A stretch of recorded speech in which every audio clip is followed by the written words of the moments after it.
Uh, my name is Arun Sweetkumar, and hello, my name is Arun Sweetkumar, and I'm from Team Bios. I'm from the data team. I will be taking the file forensics session for today. Now let's start with PNG file forensics. Now, what is PNG? Hopefully, everyone is familiar with what a PNG is. PNG is an image file format that supports lossless data compression. It is usually used to store high quality images and offers a broader, brighter color palette. Now, this is how a PNG file structure looks like in hex.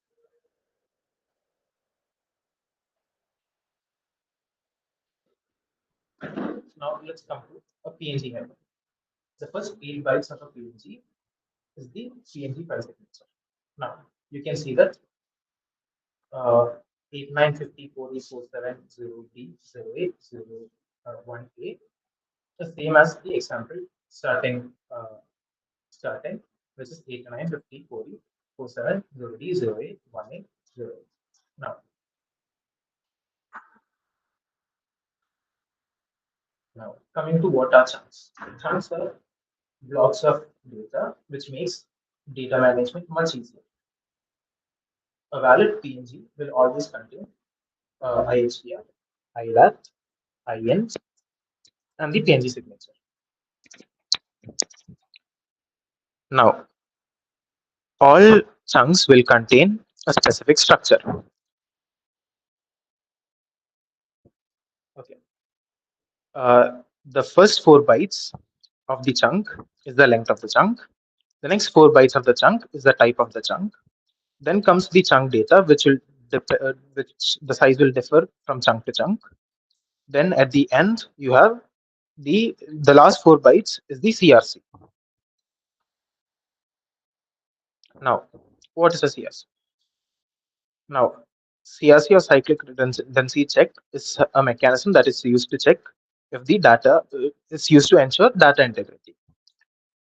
Every chunk except for IN and PNG header, IN chunk and PNG header will contain a CRC value. Now, CRC value is calculated using an algorithm which gives you a unique value, which is used to then check for if the data has been tampered with or not. So PNG usually uses CRC32 algorithm. Now coming to what critical and auxiliary chunks are. Critical chunks are the essential chunks, which means these are important for the PNG to have so that it can render properly. Without these, you can't properly open up a PNG. Then there is auxiliary chunks. Auxiliary chunks are not really important. It's optional, so you don't need this to render. So even if these are not there, a PNG will still open. Now, examples for critical chunks is IHDR and IRAT, while examples for auxiliary chunk is TXT and time. Now, some key differences are critical chunks always appear in a specific order at the beginning of the PNG, while auxiliary chunks come after the critical chunks in any order. Now,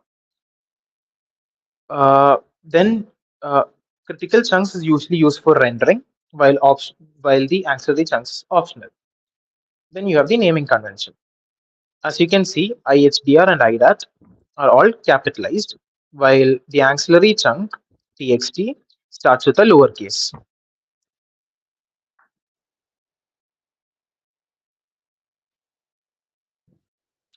Now, while uncorrupting a PNG, there are some basic things that you need to look out for, which is PNG header, chunk length, chunk name, chunk size, if CRC, and then if the bytes have been swapped or flipped.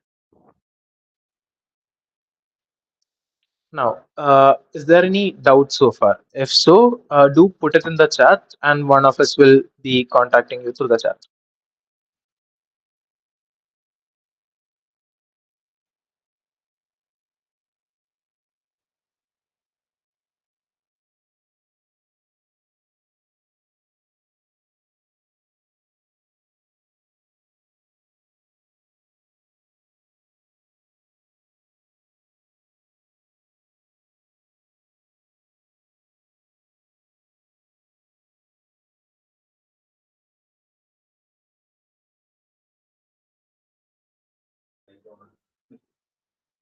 Okay, now coming to JPG file structure. Before we go there, we'll look at the differences between JPG and PNG. Now, PNG is a lossless file format, like I said before, while JPG is a lossy file format. Now, what do I mean by that? Lossless file format holds, even after compression, will hold the original state of the file, while JPG will lose some data during compression. Now we have file size. If you have two files, let's say of same resolution and quality, and you and one of it is a PNG and one of it is a JPG, PNG will usually have more is the larger file. There is no CRC in JPG. Now coming to JPG file structure, starting with SOI. SOI marks the beginning of the JPG file.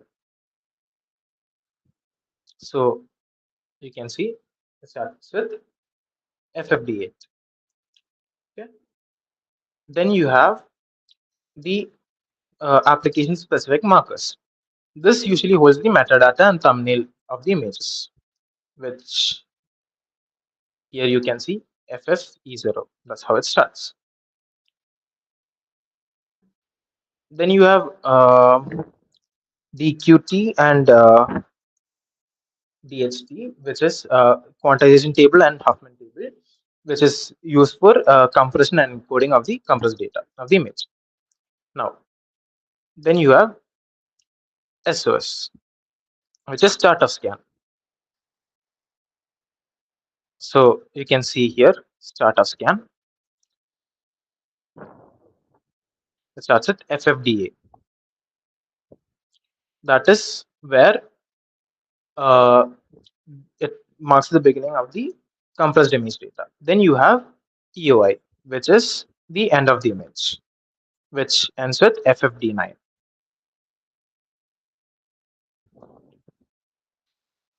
If you have any doubts, you can put it in the chat. Now I'll be handing the mic over to Jodil, who will be taking the stack challenges.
Uh, hello everyone. My name is Jodil. So we'll be covering the solution for all the challenges that was posted in yesterday's session. So I hope how all the tools work and how it is used was explained in detail in yesterday's session. So if anyone missed yesterday's session, you can go back and watch it again. So PNG and JPG file corruptions are very important in the field of DFIR because suppose you have PNG and JPG files which are corrupted, normal people won't know how to uncorrupt it and then view the image. So that is how data can be retrieved, and also will be more familiar with how these files work. So now we'll start with the solutions for this steganography challenges that was posted in yesterday's session. So let's start with that. So when you download the zip file from the Google Drive link, you will see a list of folders with a certain name for each folder, which specifies what tool you have to use for each challenge. So I think it is pretty much straightforward and direct on how to solve the challenges. So we'll start one by one. So now let's start with Audacity. You can see it is a normal wave file.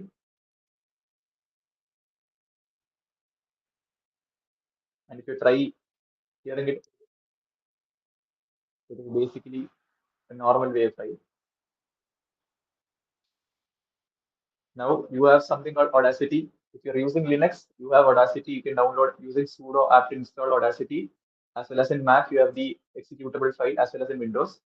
So what you can do is you can open the WAV file in Audacity, and then you have an option called spectrogram, which you can access by clicking these three dots on the top right and then choosing the option of spectrogram. So now you can see the flag for the Audacity settings. So if you have any doubts in between the session, you can drop them in the chat and we will be more than happy to help you. So we'll move on to the next challenge, that is bin walk. So binwalk is basically used to extract embedded executables or files inside another file. So what we've provided here is a PNG. So if I use binwalk on the file, you can see there is a zip file at the end of the PNG. So to extract this PNG from the zip file, you can use binwalk tag e and then the file name. So what happens is you can see there is a new folder that has been created, that is child.png.extracted. So you can go into that folder and you can see a flag.txt. On reading the flag.txt, you get the flag for the bin log challenge. I hope that's clear. We'll move on to the next challenge. Now we'll go to deep sound. So deep sound, the tool is only available in Windows as of now. So you can only solve this if only if you have the executable, or you can use a VM with Windows in it to solve the challenge. So this is basically a normal WAV file of basically wave tracking. But as a normal person, you see this as a normal file. But then when you use deep sound, you can see there is a wave.png embedded inside the file. Now you can extract this file. I have specified the path as the current directory which I'm working on. And you can see the extracted file from the WAV file, which is the flag for the next challenge.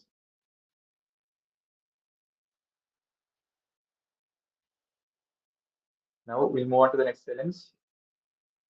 That is EXIF tool. Now, EXIF tool is used to see the metadata inside any kind of file. Now, what we have provided with is a PNG file. So if you see EXIF tool on the file name, which is flag.png, with the command EXIF tool file name, you can see there's a comment which has been added as a metadata of the PNG file, which has a flag.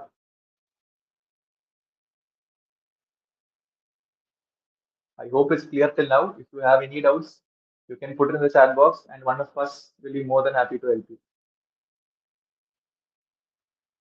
So we'll continue.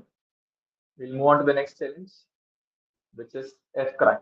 So fcrack zip is basically used for a dictionary or a brute force attack on a zip file. So we provided a zip file, and then we can do a dictionary attack now because brute force might take a lot of time. So we put a password on the zip file which is there on a common word list called rocky.txt, which is about 133 MB. You can download it from GitHub or anywhere from the net. So we can use fcrackzip for the dictionary attack with a certain command fcrackzip v u d p. Now what these extra flags do is tag v is for verbose, for tag u is to unzip, tag d for dictionary attack, and tag p for the password. So the dictionary will be providing us rocky.txt. We'll have to provide the correct path of where the rocky.txt is, and then the zip file. Now the dictionary attack is going on.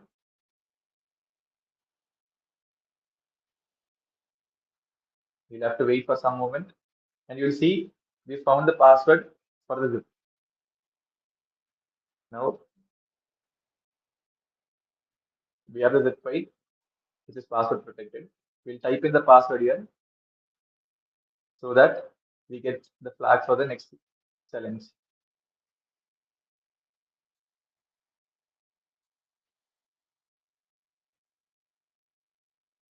Now we'll move on to the next challenge, that is JStick. So JStick is a tool that is used to hide images only or hide data in .jpg files. Now we can find the embedded or hidden data inside this JPG provided here using the command JStick reveal shell.jpg. So this is pretty much a straightforward flag for the challenge, that is using the command JStick reveal shell.jpg. I hope it's clear till now. Now we'll move on to the next challenge, that is PDF crack. So PDF crack is also similar to fcrackzip. That is basically you can do brute force or dictionary attack on a protected PDF file. So you can provide a dictionary to have a dictionary attack or brute force, which can take a lot of time. So what we are going to use here is dictionary attack with a certain command of PDF crack flag2.pdf, and then the word list specified with the path rock.txt. So the password for the protected zip file is this. Now we can access the PDF with this password.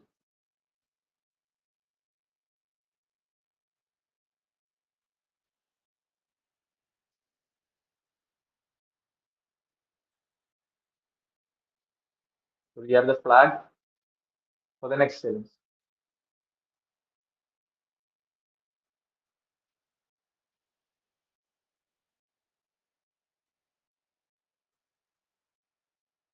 Now we will move on to the next challenge, which is step guide.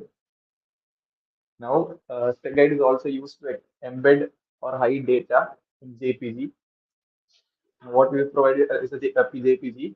Now we can find the embedded or hidden data of the JPG using the command steg hide extract tag sf image.jpg. So what tag sf is to provide this tego file, which is image.jpg here, and find the embedded or the hidden data inside the JPG. So you see that step hide requires the passphrase. So to get the passphrase, we'll first view what the image is. So we have the image.jpg, which we look at, and then we can see that's pass specified on the bottom of the file. I hope it's visible. Now we'll try this passphrase on the JPG again. And then we have extracted the data to flag.txt. We'll read the flag.txt, and then we get the flag for the next sentence.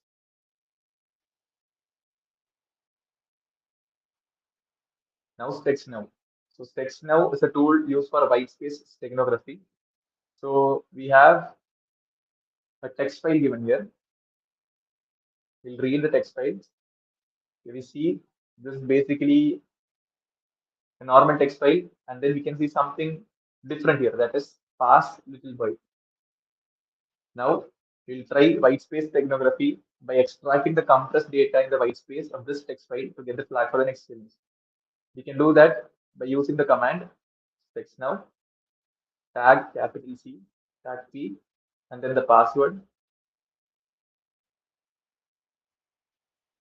and then the file name. So what tag C does is to get the compressed data out of the white space, and then tag P is to specify the password to extract the data embedded in the white space of the text file. So now we have the flag for the next cells.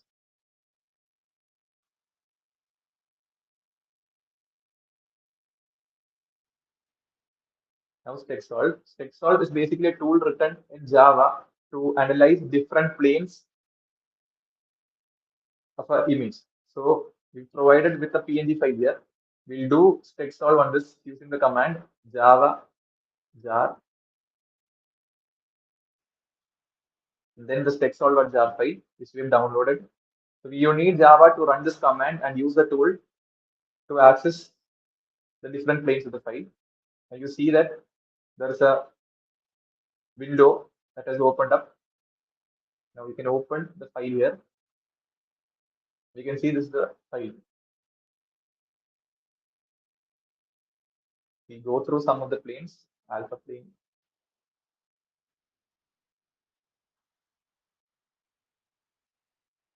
and in red plane 2, we find the flag for this challenge.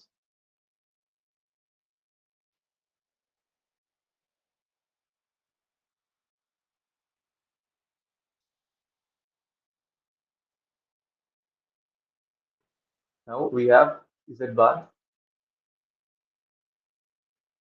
So Z bar img is basically used to decode QR codes of a PNG file. So you can use the command Z bar img and then the file name. So I'll show you what the file is first. So QR code PNG is basically a QR. So Z bar img can be used to decode any QR of any extension, PNG, JPG, etc. Now we move on to the final challenge, that is ZSTEC. So ZSTEC is used to hide data for PNGs exclusively. So you can find the embedded data using the command ZSTEC and then the file name. So we have the flag for the final challenge. So that is it for today. We've covered all the challenge files which we had provided yesterday. So I hope JPG and PNG file forensics are clear. And if you have any doubts, you can drop them in the chat, and then we'll get back to you.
Okay. So hello everyone.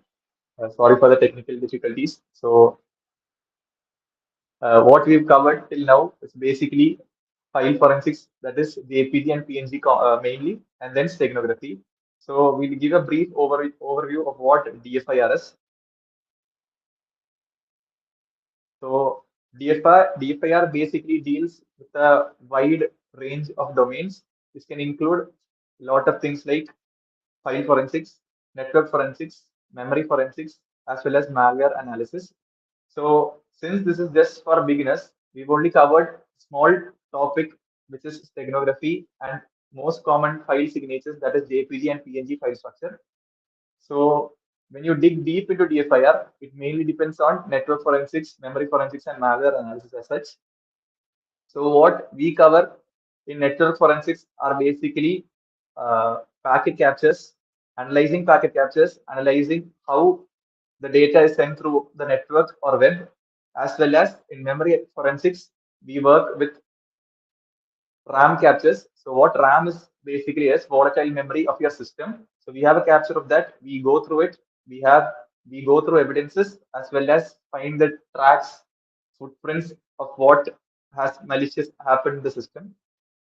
We also do file recovery from the RAM capture. That is, if there is a damaged or corrupted file inside the memory dump or a RAM capture, we basically try to extract or recover whatever files that is there inside it.